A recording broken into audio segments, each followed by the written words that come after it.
The other day, a ghost dressed like a politician, maybe from Brussels, with a weird accent and blonde hair, blue eyes, appeared in my dream and whispered in my ear the very introduction to my last conversation with friend Gatis Lauriņš. Here's what he said. Once in the world we were the group. It didn't even matter if we were outcast. Our own persona during those days in Viduskuola in Latvia or the secondary school in Italy was probably made of all of the main group features that very group had discarded out there in the school courtyard. Then we grew up. Hair loss, beer belly, real loneliness appeared. Those alternative groups we had previously joined as a reaction to the mainstream have been slowly dissolving as we start looking inside us more and more. I start choosing more and more. It's us and I alone. And I can. Can I come in alone and maybe talk? We become free, or at least we think so. Loneliness is freedom dressed in gold. We choose who to talk to. Our selection methods sometimes get posher than the very people that we think are too posh and stupid to deserve us. We claim to be the most democratic individual in the planet, yet we despotically select who to talk to, who to speak with, dismissing unusual ideas in a split second. And so the ghost spoke, disappearing in a fart outside the window and into an early spring night here in Riga. Only he could come up with such a pompous introduction to my next guest. Enjoy.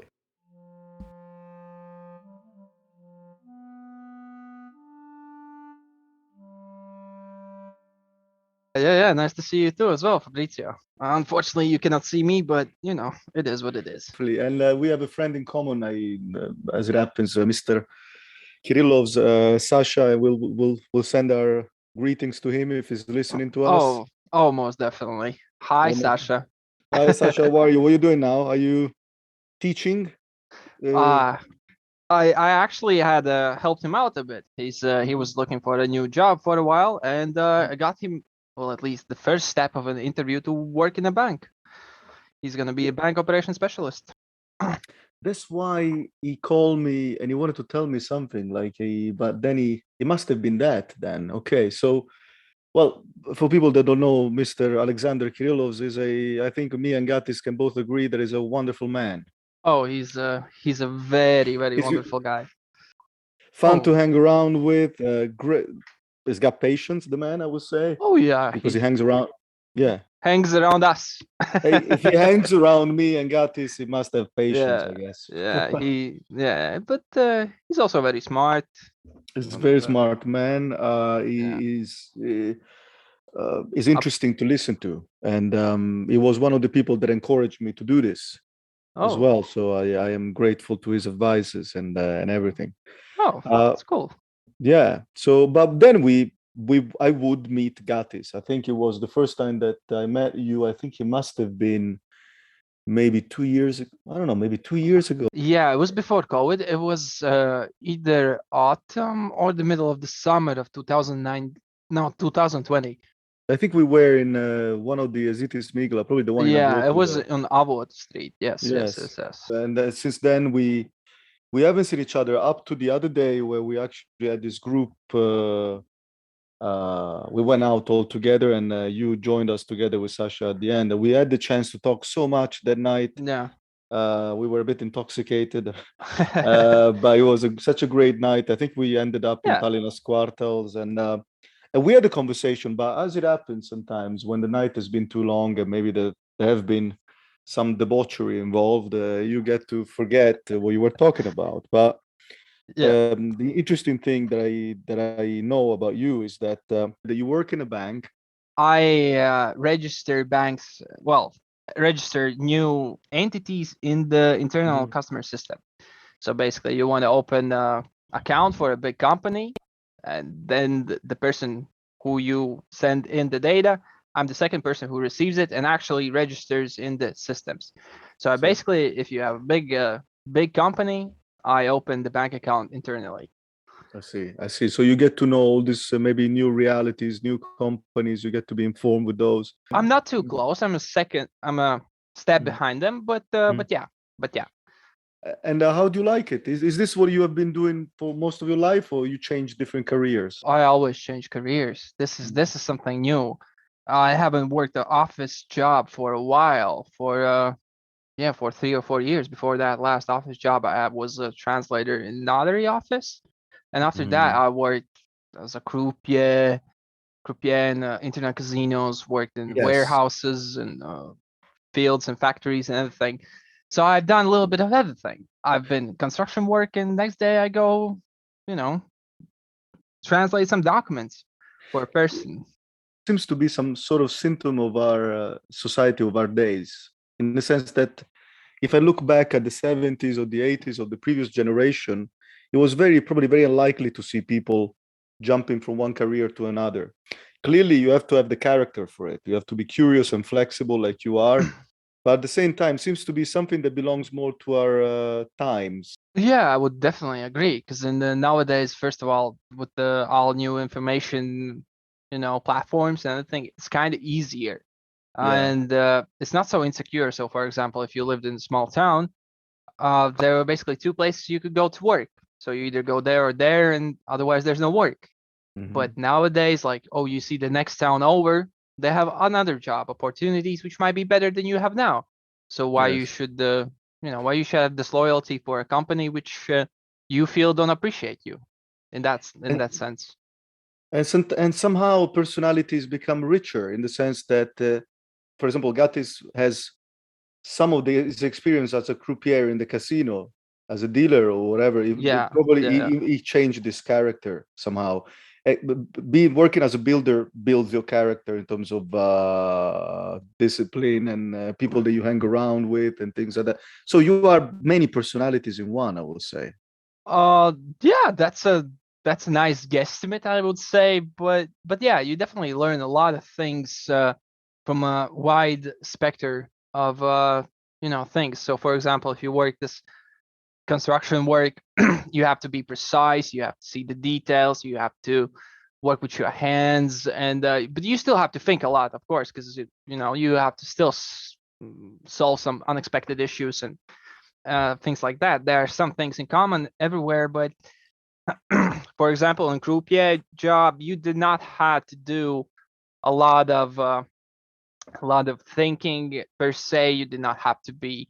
It was not necessarily physically strong job, because you had to sit a lot, but you also had there was a different kind of aspect where you need the mental endurance. If in construction work you need physical endurance, and in croupier job you have to have a mental endurance, because you're sitting at the screen doing the same thing over and over, and sometimes talking to not the most pleasant persons, because not everyone's the same. And for example, if the person lost a lot of money, he might not be too happy, and you cannot be rude to the customer as well. So for example, they might say very, very rude things, but you still have to be polite to them. The atmospheres are different, but you have to also understand that, like, between the construction workers, there's also different atmospheres. So for example, you Yes. work in one company, there's certain atmosphere, then you go to a different one, and there's Ah, again right. a different one. But the whole, like, umbrella of the atmosphere, yeah, it's Yeah. completely different. Bulky men who work physical exercise and everything, and Yeah. another one, you basically guys who sit on the screens all the Of time. course. And by the way, of course, I'm not minimizing I'm not trying to put necessarily people in boxes, but clearly, you know, in order to survive in a group, you have to also speak their language a bit, the character language. So pretty much, you have a certain scenario Yeah, in dealing in a casino, as you describe it, and somehow all these things make me think that in all this during all these years, you probably you become a very flexible. flexible and probably full of positivity in that sense. This is more of a question. Why? Because when people don't hang around with builders Yeah, and people don't hang around in the casino and just yeah. do the same job all their lives, they're probably a bit afraid of being in different situations, or they're not accustomed, they're not that flexible. But for you, you probably somehow it kind of expanded the way that you see the world, and maybe you see everything a bit more positively. You can understand things better. I don't know. Oh, that is for more certain, because when you you see the person has not been in the same atmosphere, has not talked to the same people, for him, a lot of these stereotypes persist as they don't really understand the person, their struggles, and everything else. And when you're talking with them and seeing, well, maybe some of the construction workers, not like you said, don't want to generalize them, but not all of them are the best educated people, Yeah. but they have their own, let's say, grievances which are valid, Yeah. right? So, for example, why should he as a person earn less than a person who works that kind of job? In a cushy office job, for example. One thing that we don't do enough in this society, because maybe sometimes we don't have to change careers. Sometimes we stick around always the same people. We don't get to get acquainted with what is not part of our group, of our Yeah, experience. Exactly. It puts us in a situation where it's easier to point fingers and to create this kind of tribes where, okay, no, we are on this side, those are on the other side, or whatever. And but I think if anybody, I don't want to sound like a political speech, but yeah, if anybody had a bit of a chance to wear the other people's shoes, even the people that we don't like, yeah. we could understand a bit. I mean, an asshole at the end of the day is always an asshole. I'm not going to discuss that, but Yeah, there are degrees in which we can understand and we can have a dialogue. Also, because not all of us were born with the same situation. We don't decide in which environment we grow up. So to be a tourist of different groups yeah, and professionally like Gatis, like you're doing, it teaches you to love more than to hate, in my opinion. yeah. You are definitely correct. Because most of these, let's say, hatred for the other people and misunderstand them, and the fear is because you don't really understand the other person. So for me, in that sense, the thing that helped me the most to be this kind of flexible animal was the thing that I was living very far away from my school. So I always had these several groups of people I get to hang out every day. So there was this one party at school, few people, and then I come back to the other side, 30 miles away to my village where there's other folk. And sometimes when I was learning in Riga, there were like Russian speaking kids, and so it opened your eyes in a lot of sense that people from my village did not see, as they stayed in the same group and they did not exactly when they were a kid opportunities to see the other side of the fence. While I Incredible. was kind of forced, but that helped me out a lot later on because leaving stuff and going for the new experiences always seemed right to me.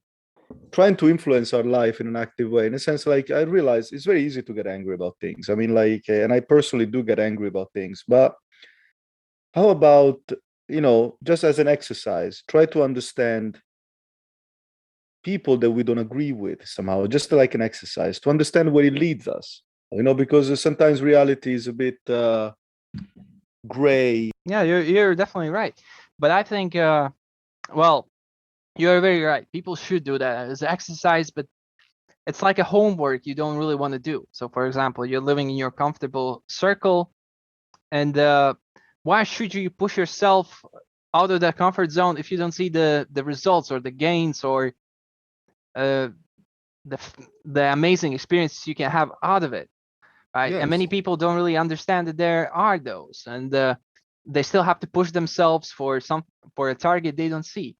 absolutely. And also the sad truth is the fact that in their experience, they haven't tried the pleasures of a conversation. What do I mean by that? So in what we're doing today and what we do where we see each other, this is actually fun, it's entertaining. And Oh yeah, the only way that it can be entertaining is by actually accepting more and more and talking more and more. Some people haven't learned that, unfortunately, because it hasn't happened in their life, because they've probably been surrounding themselves with haters or people that shouting or whatever. So they don't know that actually in a conversation, there's a lot of fun.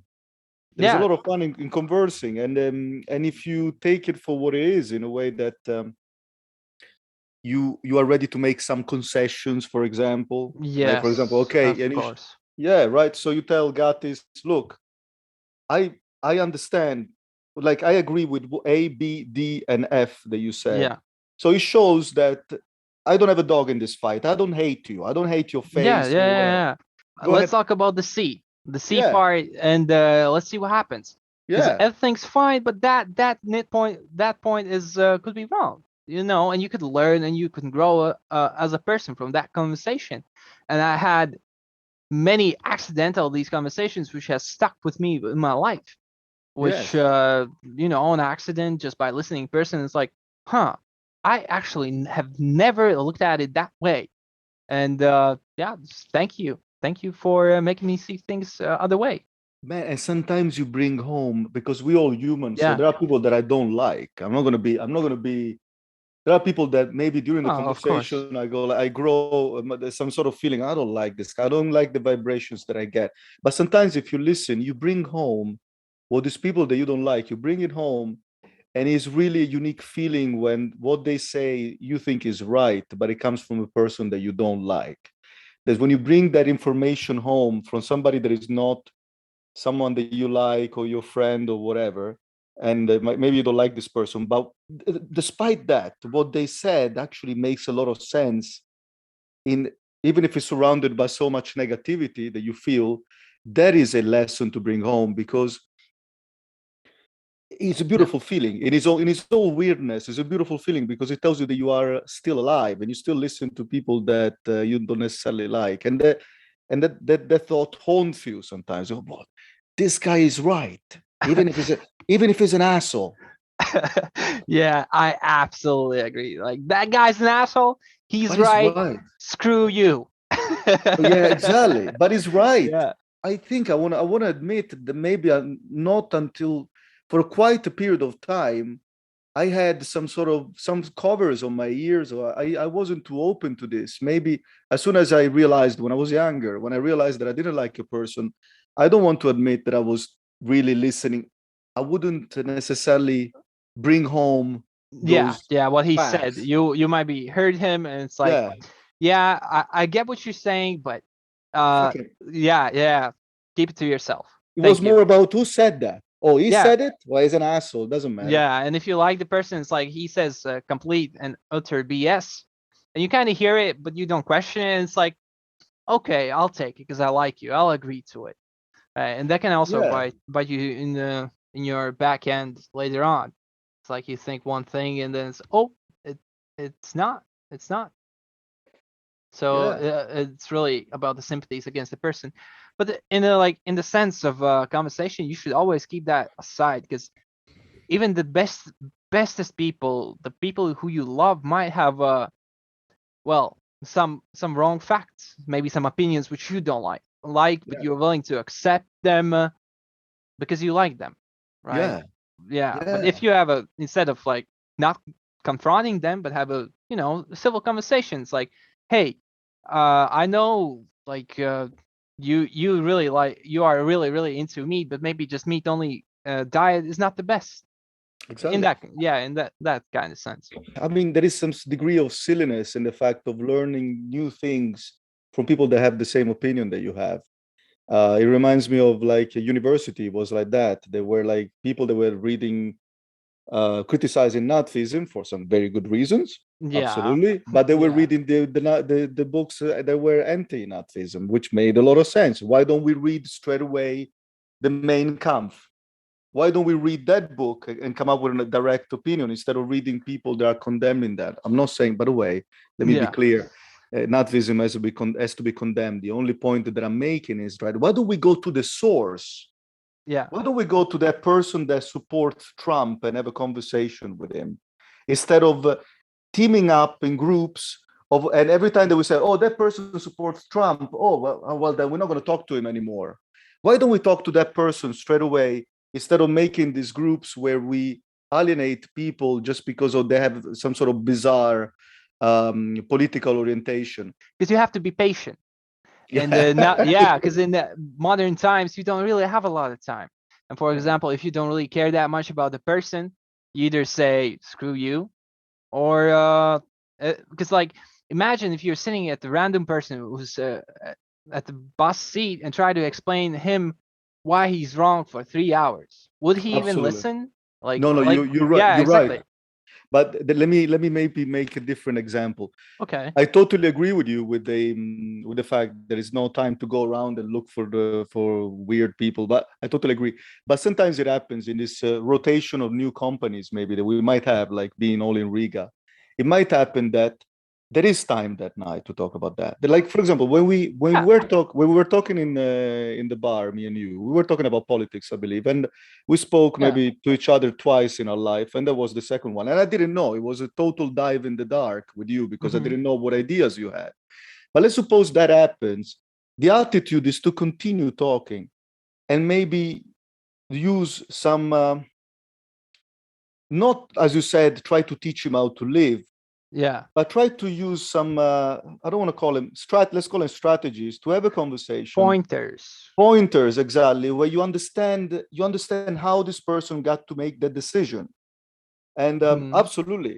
So if you are, and sometimes I'm afraid that people are treating people with different opinions a bit like lepers, like Yeah, more you know, like because enemies, maybe yeah, in some because sense. But it's, yeah, it's yeah, about it's about we are in the information era. Then let's make the best out of it. Not yeah, in the sense we are. So we can fact check. We can sort out vocabulary in 2 seconds. We can talk about. We can have this conversation with podcasts forever. We can do all these things. It's time to be more inclusive with people that have different ideas, to a point, of course, because when they're yeah. too crazy, it's too, What's the point afterward? there's no point. Yeah, Actually, if yeah. you have So to explain the person that the pigs don't fly, it's is there a point? no, no, Yeah, absolutely. But another thing that you told me about that actually somehow connects to what we've been saying so far. Somehow yeah, is joining the Latvian Zemesar, so the yeah, National yeah. Guard. Tell me more about that. Oh, actually, before the world events happened, I was thinking about joining it back then. That was, that was I saw it as a way like to get extra money to educate yourself and again see another atmosphere, another people, gain new knowledge and everything, right? It's a physical activity. You get to learn to do maybe some, well, most definitely a new things for me. And yeah, and then like I think the Zemissardze, the National Guard, called me at the same day the war started. So Whoa. that yeah, so it was yeah, it was quite interesting. I remember them saying, so if you haven't changed your mind, you could definitely come in and send in the documents. But yeah, uh, nowadays the process takes before everything started, it took probably like 2 weeks. Nowadays it takes like 4 or 5 months to get in to Mhm. the National Guard due to influx of the new people. Yes. Yeah, yeah, yeah. Um, so clearly, we are talking about a paramilitary group that has been in Well, Latvia for a while, probably yeah. since I guess since Mieri Laiki or after the Soviet. When was it born? The National I Guard. well, as far as I've read it, I think something similar. Well, it definitely like as it is now, it was created after like 90s, after Yes. the Soviet Union fell. But This somehow has to do with your with you being eclectic and wanting to try different experience, but also with a sincere sense of solidarity towards what's going on in Ukraine, I guess, at the same time. no, that came later on because like I Mm. said in the beginning, I did not had any idea anything would happen. Right? Mhm. At the start, when the Russia amassed the troops near the Ukraine, I never in my life thought the war would start. I thought, like, just like the most of the people, oh, the guy's just bluffing. There will be no Mhm. war, and then it started, and it's like, wow, yeah. So nowadays, yeah, in the sense of duty against the country, I guess in self, in a sense, maybe more against not the country, but the countrymen, right? Mhm. Mhm. Because they are, if you read the news, you would understand why in a sense you should defend the country. Look, never in my life up to the time, even I'm ashamed to say, even during the Maidan, the 2014, not even then, but only up to the beginning of this, or the latest one. So the whole invasion of Ukraine, never in my life.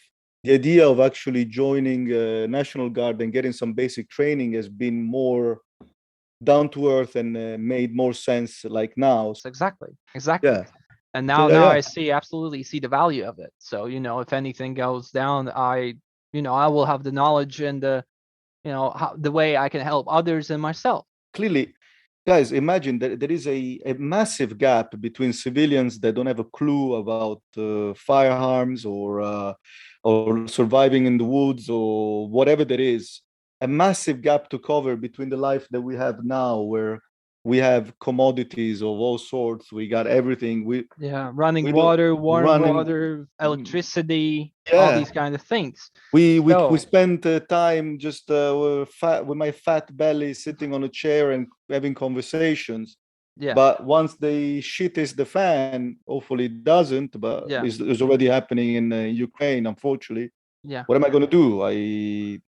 I'm not going to call the police. The police won't be available. You wanted already to join before the latest conflict, and then it happened. Yes. Right, Yes. okay. Because like you said before, like a flexible animal in a way get new experiences. Also, as I checked like the new office job and everything, and when I worked as a translator, I saw it really mundane. It was kind of boring. So I thought, why not spice it up in a way, right? 5 days in the office and then 2 days in woods, marching around, learning that kind of stuff. So kind of gives you variety in life. So that was one of the things that why I wanted to, join. Yeah. And when I talk to you, I sense the fact that there is some sort of I don't know how to say. There is this Hmm. I don't know how to call it. Curiosity. Yeah, there is a curiosity aspect which is important, but there is this when you talk to someone that has worn different shoes. Okay. Like you feel love, positivity. It's a weird feeling. You see the positivity of that person. They just got like is trying to make the best of life, pretty Yeah. much. I guess you try and say I see the good side in the people and try to find that. Yes, yes, and because knowledge is everything. Is the knowledge is saving yourself pretty much. But I you sense it when I talk to you, Yeah. and you're not the only person. I sense this kind of, I don't want to put you in a box, but to give this idea like a modern days hippie that doesn't have anything to do with the old ones necessarily. Yeah. And it's like a hippie, but that is more like practical, which is even better. Like a practical.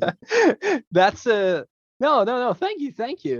That's a nice description, I guess, in a way. But yeah, I really do like these new experiences, which most definitely has helped me in life. I can actually build now things in my house. Yeah, I don't have to hire people. Well, I probably should, but I don't have to. I know how to do it. exactly. Yeah. And also, I would like this is a weird question, but this is a weird podcast anyway. So, Yeah, I'm fine with these but I want to questions. ask you: did you always been like that? But did you notice?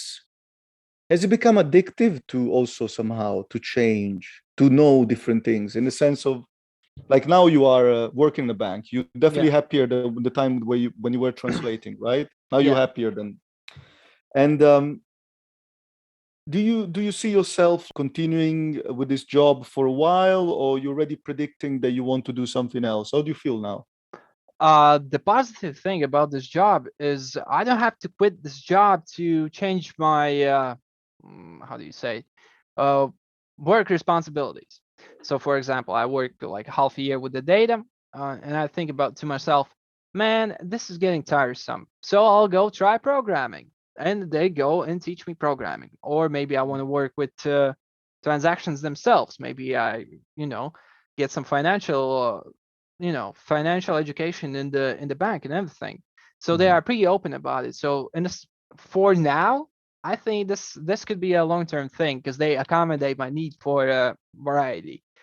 But Uh-huh. hey, who knows? Maybe after 3 years, I get some kind of experience and I see a better opportunity. So why not? Yeah, because you really do get burned out when you change the job. Okay, you worked in 1 month, month and a half there, month and a half there, 2 months there. You go there, you do nothing for 2 months, and these kind of things, you get burned out pretty fast. Well, not pretty fast, but you still get burned out. I did it like for I guess 2 years or something like that before having a true stable job. But I loved it. I don't regret it for any second. It was fun. Absolutely, and also you are, I'm sure you're an asset also to the bank in the sense that if I had a business, no, like if I owned the bank, that takes a lot of Yeah. imagination to say that. Yeah. If I own the bank, good luck with the bank.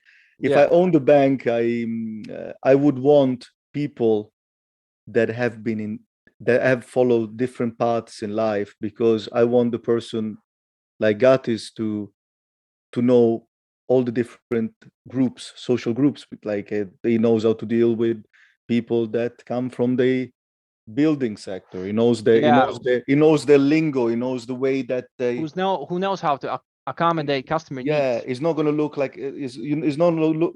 Gatis is not going to look like a jerk when he talks to them. First of all, I Yeah. know maybe somebody else that doesn't have all this experience is not able to talk to more Yeah. people, and Yeah. so I yeah. I, I really do understand what you mean. I have had a pleasant experience in my life when I was I guess in a way teenager when I was 15, 16. I used to work in the summertime as a waiter in Norway, and there was this really nice lady. Norwegians usually are, they're Nordic people. They're really distant and cold. And for me, it was really unexpected, but it's okay. But there was this really, really nice and fun lady. She spoke really great English, and we used to talk. She came in like every few days with her husband, and she always used to tell me how did she get to the place she is. She was like a head of really big company financial department, and she always said she has never finished the ninth grade. She just traveled, learned languages, and through these experiences, when she has traveled and fought for herself, that she got to the position where she was because she knew how to sell herself. So she was basically representing big companies as she was living in Japan like for 3 4 years. She knew Japanese, Yeah. so she could present like Norwegian companies in Japan. So she got paid a lot of money despite having education. She just, through these experiences which she pushed herself, learned, I guess, in some way different experience. Well, different education. How to sell herself. She used to sell the company, the skills.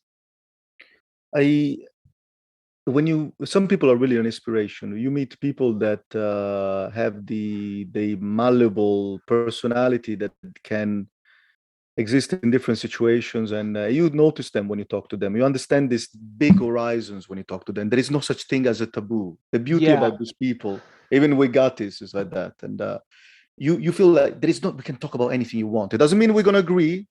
It doesn't Oh, mean we are going to oh, agree, most definitely. but we are going to talk about everything is on the table. There is no such thing that we can talk about it. Also, Alexander is like that. He's listening to us now and is saying, why just Gatis is like that now? But and no, even you get that even with Mr. Kirillov's, probably because you both grew up together. So that's, but In one some thing way, is, yes. yeah, maybe you're still different, but you got something in common, maybe. But where do you think? So this aspect of your life, this what's the word for that? The word would be eclecticism, where you can embrace different adventure scenarios from building. Now you want to join the National Guard. This endless hunger for experience and whatever. Are Ah, you are you yeah. able are you able to see a time before you became like this? So something happened in your life. Is this genetic? Yeah. There was these kind of events which really opened my horizons and opened my eyes in a way when I was a kid I really did not appreciate it, but nowadays it's one of the best experiences in my life because I didn't used to be like that all the time, because I used to live in a very small village, and I really enjoyed my comfortable little village life. You know those folk, and what else do you really need? You don't really care what happens over the fence and everything. But when I was again, this when I was like 15, 16, I went to the summer to the Norway. I was completely out of my comfort zone. I was not living with anyone I knew.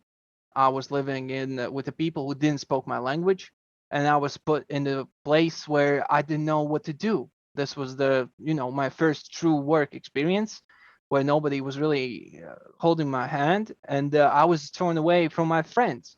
Right, it's the summertime, summer break. You really want to go have a party and everything, but instead you're working. And at that time, I wasn't too happy about it. You know, I I was I was a bit mad on my dad that he did it, but nowadays I really see that accidentally that was a really really great adventure, which I'm grateful for, right? Because not knowing the language, not you have to learn how to communicate with other folks who don't really speak in the middle language. Like for example, we speak in English, right? So there I you know um tried to improve my English knowledge, my communication skills, my work ethic, and how do you live with absolutely different folk who are not your family, right? How do you gain these acquaintances? Because when you're a teenager, you really want the company, you really want the thrill of the life. Well, at least I wanted to.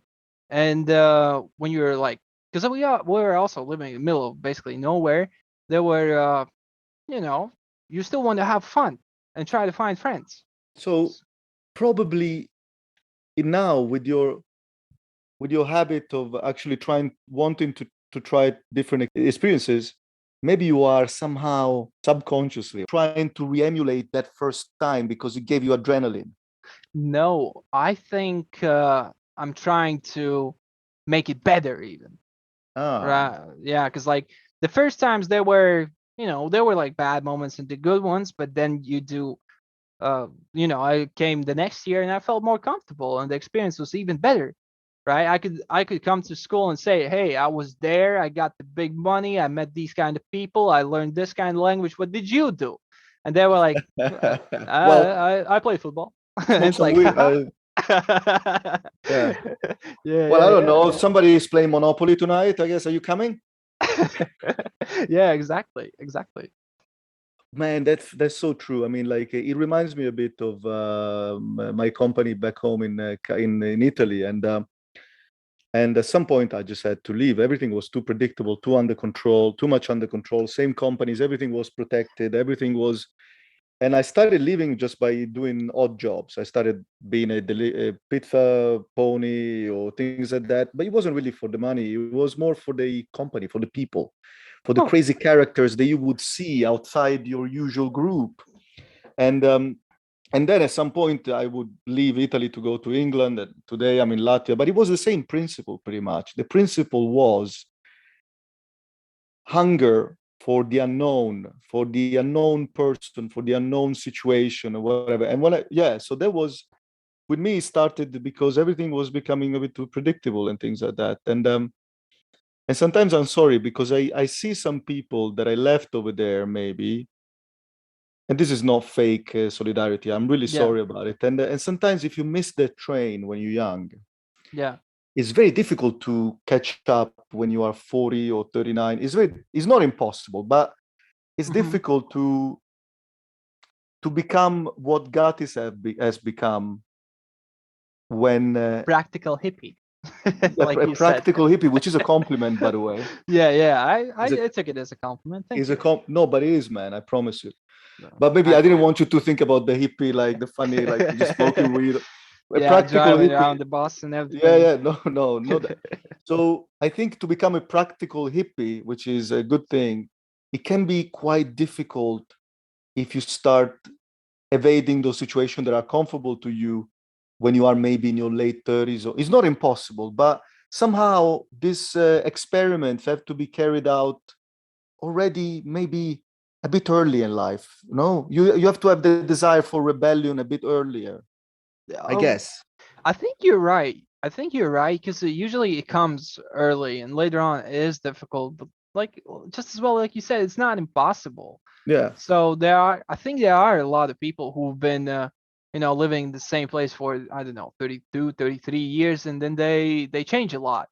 For a moment, they decide, all right, this is too tiresome. I've done this for 12 years. For example, it took you maybe some, I don't know what time you started working as a pizza pony, but for some people it takes a longer time. Yeah. Again, like there's example in my life, my dad. He nowadays he moved to Norway and everything, and he's been working the same job for 10, 11 years, and he started thinking, man, I need to get out of this rut, and he's thinking about taking a trip for a whole year. There you go. Yeah, Your so dad is a cool it's man. well, yeah, in some ways he is. He is.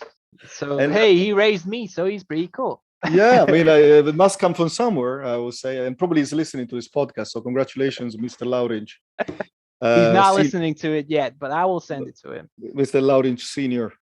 But I saw it happening when they were a bit late. Like people were, I saw it happening. I saw this rebellion happening. But sometimes it took a trauma for it. Example.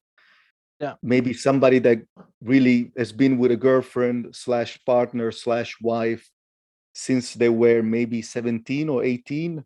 Yeah. And maybe after 20 years together, the whole world comes crumbling down the mountains. So when you are 42, and sometimes you have to react to that, call it tragedy of Yeah. being dumped.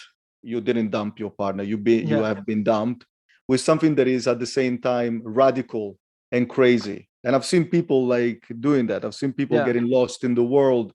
Some people really haven't come back. Some people really, that became even a bigger tragedy. But sometimes it Yeah. happens that there is in a big trauma, there are propellers for Yes. change and Yeah, I think most definitely. Maybe the part which you maybe missed out or skipped, maybe is that that trauma associates the world they're living right now. So when they're staying at the same spot, it reminds them, for example, I was dumped. So they see, I don't know, they live in the same town for 20 years. The person goes out and sees the restaurant where they went together, and it reminds of the trauma. Yeah, so that could explain why they could also want to leave and try to find something else, right? They want to move on. So absolutely, that absolutely, they that don't want to hang around that town anymore because everything yeah, is a reminder. exactly. It's a reminder of the past, or something that is not there anymore. So do you really want to stay at that point? Yeah, Yeah, that's for the person to answer. Some absolutely, maybe are okay and could move on like easier than the others. Maybe some other need to, change the scenery. Go move on to come to Latvia or go to Italy. yes, yes, yes. And Yeah, also exactly. when you brought me to the small town and the restaurant and all those play, everybody knows everybody. Yeah. Somehow places have the power, the visual. In 2 seconds you can look at a place and travel Oh yeah. back 20 years Yeah. ago. And you see your friends there sitting there in the oh yeah. Oh, he was drunk. Yeah, but I asked him to do it, but he didn't do it at the end. But Yeah, the yeah, yeah. police arrived. Exactly. Exactly, But exactly.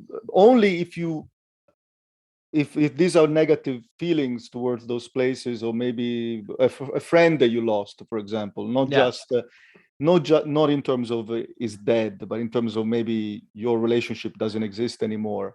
The Yeah. best Yeah. way to go back and to actually see it in a different way is when you have lived enough after the trauma to not to be Process still it. yeah, to process it, to Yeah. learn, to put things in the right place. Yeah, that could be it as well. Like you said, some people never return as well. So maybe they just couldn't process it or something. That could be as well. Some people get lost in alcohol Yeah, consumption and things like that, and it's the as best well. way to escape Well, I and wouldn't say it's to the best way, but it's one of the ways. no, I agree. I agree. It's not it's the best for them, but it doesn't have a Yeah, unfortunately long it's a very destructive habit. yeah. And if used with strategy or whatever, well, we shouldn't we should Well. talk after last night. But if it's used with strategy to enhance good feelings and company, is the best thing in the world. But if it becomes an escape, it Yeah. just A crutch to rely on when you live your ordinary life. Of course, and absolutely, and imagine even us that we don't abuse the substance. I like to think, but imagine even normal people that are not hooked up with alcohol. Yeah. Gatis and Fabrizio, we know that the next day our patience is on the limit. Like a day when we have a bit of hangover, it's not very easy to be patient and open. Really, it's easy to snap, right? It's easier, but yeah. You're. So imagine that. Feels up. Like imagine a hangover. Imagine like drinking crazy. Your character, your degree of happiness, or your personality changes as well. Yes, your personality changes, and you become very negative, and you become an addict. It's a sickness. Just gets addicted. Sadly, like he sees the world through the glass bottom, and sometimes it gets really physical. Usually, people can drop it after some time, but sometimes they can't. I guess in a way. Absolutely. I personally have to say, despite I have played with it a bit in my life, but what I can say until now, I can say that for me, going for a drink sometimes is a need that I have to zero back and restart over again. It's some sort of, I don't know if it makes sense. So for example, if I haven't had a drink in a while with good company, I feel like I need that. I need to feel a bit sick in order to have a new chapter in my life, so I can go on without drinking maybe for 2 weeks or 3 weeks or whatever. But somehow I take pleasure into start over. I don't know how to explain it. No, I think I understand, and in a way that this is some kind of catharsis to you. You come in with the friends, you have this kind of big party, and then you have this morning, well, a little bit of hangover. Then you're like, oh, I got all the pent up things outside, right? And I can restart. I can live my life again. So this is like in a way like a release, a catharsis. But also, I think that I don't want to be arrogant, because I don't want to say that many people function like me. But I think self annihilation, destruction, and rebirth we are programmed with it a bit already as human beings, I guess. Yeah, in some ways, In some ways, it is not supposed to justify my alcoholic habits. But what I meant is like what I know though. What I know is that it's not going to be a solution for me to have a great night. It has to be something that you can put on top of a great night. For example, the night that we spent together with all of our friends the other night, even if you get a bit of hangover the next day, I don't give a shit, because I know that I had a great night and whatever. But when it becomes something that you use in order to have a great night, it's a different. No, I totally get it.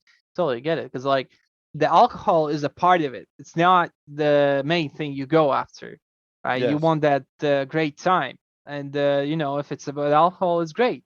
Without it, right? It's still fine, right? In that way, right, Fabrizio? Yeah, exactly. Right? No, I'm joking. But the thing is, no, I know. There is justice in it, in all this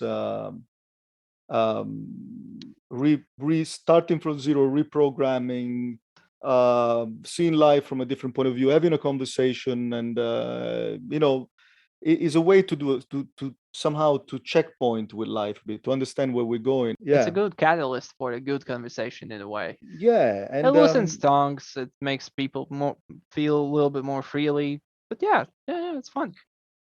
Also, I mean, if you are a good person and you are very well intentioned or whatever, even when you had a couple of beers, it's very difficult that you want to start a fight. But you have to start from you have to be a good, well intentioned person or whatever, because clearly alcohol is definitely a bit more like the devil when there is a bad intention, more than maybe marijuana or things like that. So alcohol is probably it can be a bad catalyst for bad intention, I would say. I would not say so. I've known like the nicest people who get drunk and they get really aggressive. Oh, It's right. because like it really does not depend on the intention. I think it's just how the person reacts to it. So for Ah, example, well, that's my experience. I've no, seen like no, makes really, sense. yeah, really, really fine and pleasant person while they're sober, but when they get drunk, they 180. It's like Jekyll and Hyde. They turn into a monster. They're seeking the fights. They're looking for trouble. They're looking for everything. And it's like, I don't really want to hang out with that person, not because of the bad intentions. His intentions was to have a good Mhm. time, have everything nice. But when he gets drunk, for him, the having a nice time, having a good time is to get in a fight, to seek conflict. The one thing that I can say without worrying too much about thinking that what I believe is everyone's or whatever is the fact that there is the possibility of changing in that situation. What do I mean by that? That a person that is, as you said, is Yeah, very well intentioned and but it becomes Mr. Hyde, I believe, in they when they had too many drinks. yeah, There is some teachings in those situations that keep happening all the time. Okay, no, it's there. The teaching is there. Now the person that doesn't want to listen to the teaching is another problem. But if something happens, I have a weak case, Gatis. But what I'm yeah, saying, if something happens all the time, that you're yeah, having a drink and you are the best person in the world, and then what the fuck were you trying to say, or whatever, yeah. and something like that happens 9 times out of 10, there is a growth in that, and I've seen people actually learning to grow in that situation or to maybe become less aggressive or whatever. But it's all very Hmm. subjective. You're totally right. There is subjective. Yeah, because it totally is subjective. I completely believe because like you, I one of the things I remember from the conversation we had a few days ago at the bar was that every individual is different, Yeah. and for me is well, there's this few cases where the person just avoids that specific drink, which makes him, let's say, go crazy. But for other ones, yeah, I did not see the progress that the person really learned something from it. Talking about these people that are very good people, but they become crazy and negative when they drink, is because, in my opinion, for them, they also Yeah. sometimes I'm generalizing, they're a bit insecure when they're sober. So alcohol gives them like a way to dress another character. They feel more comfortable. They can do things that when they're sober they cannot do. Hmm. But at the same time, is a ring of power like the Lord of the Rings. It allows you to do that, but it can also destroy you in the sense of, I don't know how to say that. So that kind of personality that they're dressing, that person that they want to be, that they cannot be when they're sober, can eat them at the same time. Then that person, in the sense that there is a freedom that if it's not kept under barriers or whatever, Yeah. can eat the person afterwards, to the point when you go to them after the hangover the next day, you tell it, do you remember what you did last night? I've been in this conversation so Yeah. often. Do you remember what you did last time? Do you remember when I was trying to pull you out from, I was probably the same person. Pull you out from the bar at 5 a.m. You wanted to have a fight with a guy. No, they just they're not taking responsibility for what happened because there are two Yeah. personalities. Yeah. Yeah. Yeah. Yeah. But again, the in you are right. There are two personalities, but he still has to take the responsibility of his Yes. actions. I'm not So justifying them. I'm not no, no, no. justifying them. I understand. I understand. But yeah, yeah, yeah. I guess I see your point, but yeah, yeah. The person should take the responsibility and It's, probably should it's do too something about it. it's too embarrassing for them because imagine, think Yeah. of the fact that they are the nicest people when they're Hmm. sober, and they don't have Gatis going to them and telling them, oh look, you just looked at that girl's legs all night in front of you going to them and you telling them that they did something that they would never do. Yeah. So, and I'm not justifying them again, but I'm saying Yeah. Yeah. they Yeah. should own It up to is. that. Yeah. Yeah. Exactly. You are right. They should all know. Like that embarrassment should be like a wake up sign that maybe you're going too far, right? You're so embarrassed. You're so shocked, I guess, in a way that you yourself could do such a thing. Maybe you should review your habits and see. Sorry about that. Problem. change something in your habits, I guess, in a way. And Right. also, you should start considering that there's nothing wrong about embarrassment. Embarrassment is one of the best things in the world, because without that, people don't change. So if you get the chance to be embarrassed in life, which has happened to everyone, and to me it happened a numerous amount of times, and I'm not saying that I've learned the lesson all the time either, but No, um, but that's human part. but the fact that you're embarrassed, you should thank the fact that you're embarrassed. There's a lesson to be learned, and you're not dead. You are just embarrassed. Oh, Because the alternative to some stupid, embarrassing thing that you did yesterday, you could end up in an ambulance. So, oh yeah, yeah, that's definitely for sure. Because yeah, right, when the filters are off and you're blackout, you don't really remember what happened. You might not be understanding what kind of trouble you're getting into. So yeah, yeah, you're yeah, definitely right. yeah, The yeah. embarrassment should be like you said, it's actually, yeah, I haven't seen it from that perspective. It could be a great tool for a wake up call. Man, Yeah. it's a loss. How important is loss in life? Like for example, I don't know, like being an outcast. Let's talk about being an outcast very quickly. So not being part of a group and just being pushed out of a group, and maybe having your little group of outcasts or friends or whatever. At the beginning, it teaches you to to say, I'm an outcast and I'm not like them. So you make differences. We listen to this music. We listen to Rolling Stones. They listen to Unth, Unth, Unth. But at some point, that loss that you had becomes interesting, and you start understanding that it was the only way for you to be an outcast, to Grows up. eventually get surprised afterwards and understand and talk to many different people, because people that don't they're not outcast and they get along with the bigger group of people that are in a city, they have less opportunity to change. They don't have to change. Yeah, you are right, but from their perspective, why should they change? Most of the Yeah, people like them. exactly, Yeah, exactly yeah, that, yeah, yeah. exactly But that. if the most of the people like them there, he's probably going to be liked in the most of the places as well. The person knows how to. He doesn't have to grow as he's already grown. Maybe in that sense, you could see it like.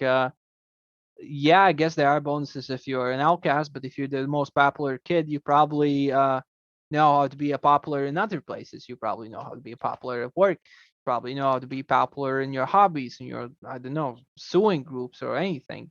So Cool kid, yeah. yeah, I guess in a way. It is Yeah, cool, but the thing is, you're totally right, of course, but only through drama and loss, and I'm being a bit extreme, loss, no, yeah, drama, and only through breaking an equilibrium or whatever there yeah. is Through conflict, we can through grow. conflict, Yeah, yeah. exactly. Yeah, it can Is be inner, knowledge. it can be loss, it can be everything. Yeah, because you gain experience and everything, right? Yeah, because yes, I mean, otherwise you're totally right. I know some people back home in Italy that they are very good people. I don't have anything to say against them. Absolutely. And now it sounds like I'm going to say something bad against them somehow. Okay. Well, I don't Yeah. have anything against them, and there's no but, and they are happy. And who the fuck am I to say they should lead a different life? They're happy there. They got their own space and whatever, and they give you love. They don't give you hatred, so they can be happy and can do whatever they want.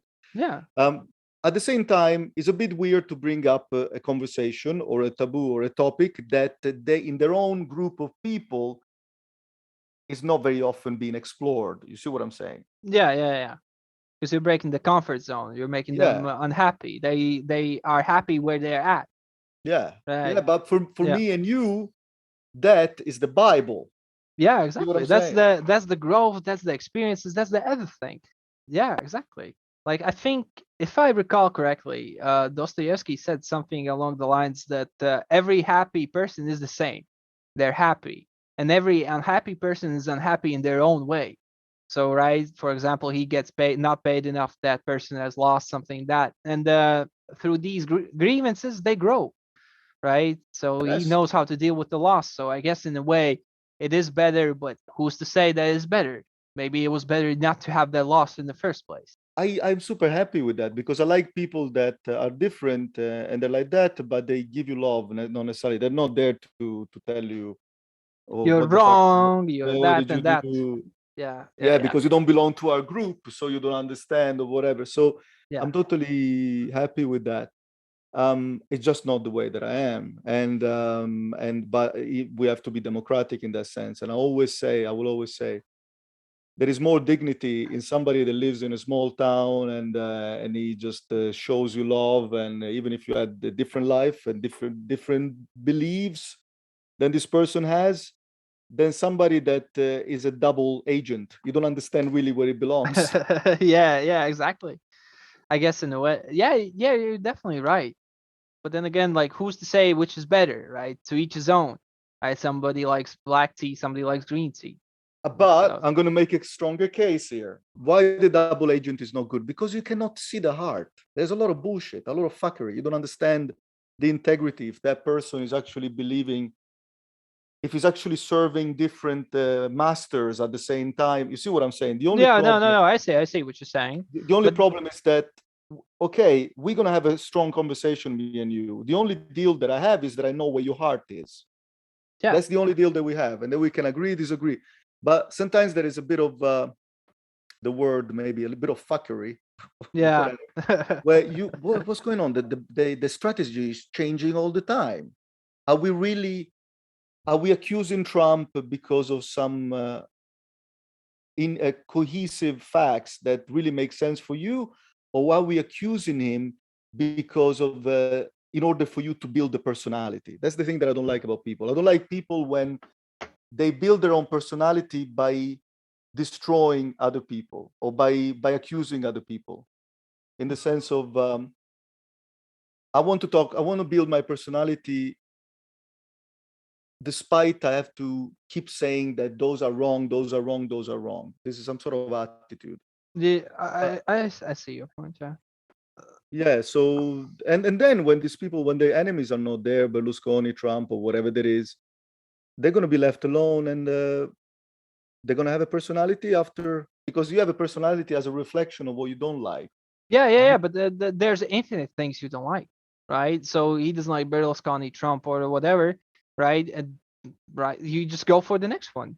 Hey, I don't like that guy. He changes. Like, you hate the Reds. When the Reds end, then you hate the Blues. When the Blues are gone, then you hate the Blacks. When the Blacks are gone, you hate the Red ones. And So that will never stop, right? Some people just like it. They feel better because the best way to unite people is have the common enemy in a way. So that yes, person, right, makes himself as basically crushes himself against some kind of values he doesn't like. I'm more interested in listening to people telling me what they do like, and eventually tell me what they don't like. But they don't understand, these people that we're talking about, that actually the reason why these villains are still there, one of the reasons why some of the world villains are there, is exactly because of them, because they spend all of their time Yes. saying what they don't like. So the electorate of people, controversial people in the world, included Berlusconi in Italy, comes from the haters. It Yeah. comes from the same people that have been pointing their fingers at Berlusconi without trying to have a dialogue with the pro-Berlusconi people. Instead of having a dialogue, the same people, left wing, that contributed to the polarized reality that Berlusconi took advantage of. Yes, exactly. And the other pro Berlusconi people look at him and it's like, yeah, he's right. Yeah. Yeah, and also the more fingers you point, the more people gonna see it. It's like, hey, I never knew about the guy. Like, let me read about it. And some people like, oh yeah, he's bad. And some people like, okay, he makes a good sense. So in a way, you gain favors. So for me, example, if I really don't like something, I usually try not to talk about it because that's the best way in my head to harm Process. them, right? So for example, I really don't like, I don't know, that party. So why should I talk about it, right? They're not my attention. They're not worthy of my attention. So why should I mention them? Why should I make Yeah. them right?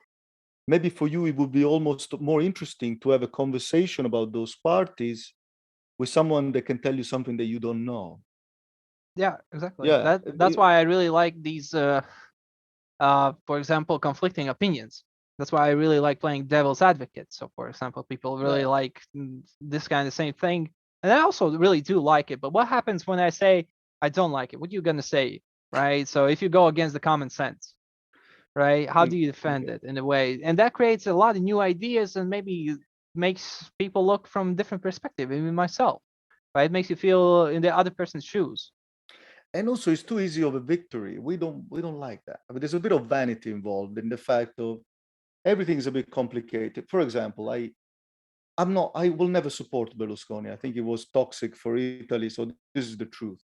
And now I Yeah. got two options. I'm going to shout at people that supported him, or I'm going to actually, if there is a situation, try to have a conversation about it or whatever. There is no continuum when, as you said, I don't like this, and the other person is supposed to do like grunt or, Yeah. or maybe spit on the floor. No, it's like more like say, yeah, okay, you don't like it, Okay, well, but I like this. Have you seen this? For example, I don't really like Berlusconi, blah blah blah. It's like, okay, you don't like him, but do you like this guy? He has these kind of values, these kind of values. You give the opportunity to like and to express this. Um, well, I don't think the positivity is the best word, but yeah, positivity for these kind of candidates, which would forward your things which you want to see, right? Or even less hate, which could be not the best option, but still better, lesser evil out of two. There is no future in hatred in the sense that the process of knowing stuff has to be not always. That is actually not true what I'm saying. There is a future in hatred. Sometimes when you hate something, you find a way to surprise yourself somehow. It can happen. But in order to be curious, you really have to ask positive questions. Oh, what about this? Oh, what did it do? Oh, really? And Yeah, and like I want to say, I got a lot of problems. I have an ego that is big as a house or whatever. So it's not necessarily easy to say in a conversation, I'm wrong. I'm not saying that, but I'm saying that the era that we're going through, the podcast, the long conversation, the many careers all together, the Gatis, and all these things, all put them all in a package, all this information, all this knowledge would be wasted if we didn't change our attitude and if we didn't go like, fuck it. I mean, I'm wrong. Who gives a shit? I can be wrong, right? yeah, So exactly. what's wrong with that? I mean, I'm an No, asshole. absolutely nothing. Yeah. That's the best attitude to have because everybody's a human. Everybody makes mistakes, and without questioning yourself and questioning your beliefs, you will never find out what you are wrong about. So that Absolutely. so the best people are usually, well, not always willing to admit they're wrong because, like you said, it is hard and it's quite painful, especially if you realize mid conversation, oh snap, I Shit. was wrong. Yeah, and then what you do? You admit you're wrong. You can lose face. Of course not. You go crazy. Of course. Little. But also, but also, like there are conversations where doing that is easier because, like the conversation that we have it now, we can disagree, but we are kind of good at this. We can have a conversation, and I think that somehow at this stage of time in history, there is a number of conversation podcasts. The revolution that I think Joe Rogan is probably a revolutionary in positive with creating a nuanced conversation and whatever. Yeah, I giving think the platforms to conversation, everyone as well, right? yeah, Because like yeah, Alex Jones was banned from everything, but he still yeah, invited him. Like he yes, might not be the best guest, but in a uh, way, like you have to give an outlet for those people. absolutely, and also like is I think of course Joe, I don't agree with him all the time, but that's not the point. The thing is that in the world before us, our previous generation, this kind of conversations, they seem to be secluded to the intellectuals, whatever, or to people that actually had the time to do this. Now, not only them, of course. Yeah, Now we're talking about there is so much information outside. There are so many tools or whatever that, of course, we are not experts. I'm yeah, not a history graduate or whatever, but at least we can learn the attitude of having a conversation. And I think that the people in the future that are coming, the next generations are going to look at us and say, well, you know, okay, you're not bad, but we're a bit more ahead. We can do this. We can. We don't have to throw each other rocks necessarily, or yeah. Well, I really hope it happens in the future. Yeah. But yeah, the art of conversation is something yeah, something that you have to learn. Right? Maybe and sometimes they're gonna include it in like schools or something, but just like the way you have to filter the information because it's so much. It's hard to understand which is right and which is wrong, which is Of course. misinformation and which is information. My Latvian is not good enough yet to be able to access podcasting in Latvia. Do you feel like in your country, and this is not a rhetoric question, I honestly don't know because I can only access information in English. Yeah. Exploring nuanced opinions or things like that belongs to the scenario in podcasting. I don't know if you listen to podcasts in Latvian or maybe today, or maybe to the news or whatever. Is that this nuanced conversation instead of bipolarization, even in politics, do they exist? Do they happen? I think a few years ago it did not. Nowadays I started to see a lot more not necessarily podcasts, but I've listened to some of the podcasts in Latvian and everything, but I don't really closely follow them, right? But there are a lot of interviews, a lot of these kind of things which they are on YouTube about, let's say for example, local celebrities, what's their life and these kind of things, and I think that is the future, right? But the thing is, we Latvians are very skeptical about Latvian products, Latvian art, right? There's a pretty lively and diverse and large hip hop scene, while it's really looked down upon in our country because just for the fact that it's Latvian. Right, I think nowadays it's like really great, but a while ago, like many years ago, it was people looked at you negatively if you like Latvian hip hop. So there's a lot more art and a lot more stuff coming out, especially with the Latvian culture, Latvian language, these podcasts, art exhibitions, like you've seen the whole Tallinn's quartals. Yeah, Used to be nothing there, yeah, and yeah, it's yeah. reviving everything. Like the art needs space, and a lot more culture is being revived. It just needs time, right? We're just skeptical people. And I'm not surprised from your answer because so far, and this podcast is a testament to what I'm saying. The people that I've interviewed from they live in Latvia, they have shown great how do I call it, great sense of exploration of ideas or things like that. They haven't behaved in an impenetrable way or whatever. So I think the newer generation are less shy and they say, I don't give a shit about what the person 2 years ago, whatever, 3 years ago. We're just Yeah, gonna do what we want to do. We're gonna yeah, do what we want to do, and we're gonna do it right. And we're not afraid of exploring ideas. yeah, exactly. Everybody, yeah, and you are a great example of that. And I really enjoyed the conversation tonight, this evening. Yeah, yeah, most definitely. I did too. I did too. We're on the time limit. We reached the time limit just because I have to go and prepare all these classes for tomorrow, but Yeah. there is no time limit for a future beer together at some point. Oh, that's most definitely. Yeah. Because But yeah, you have to also remember that you attract these kind of exploring people, right? You yeah. attract what you are in a sense. So you have to also understand that maybe it's not necessarily all Latvians, maybe it's just you. Yes, Yeah. there is a great point.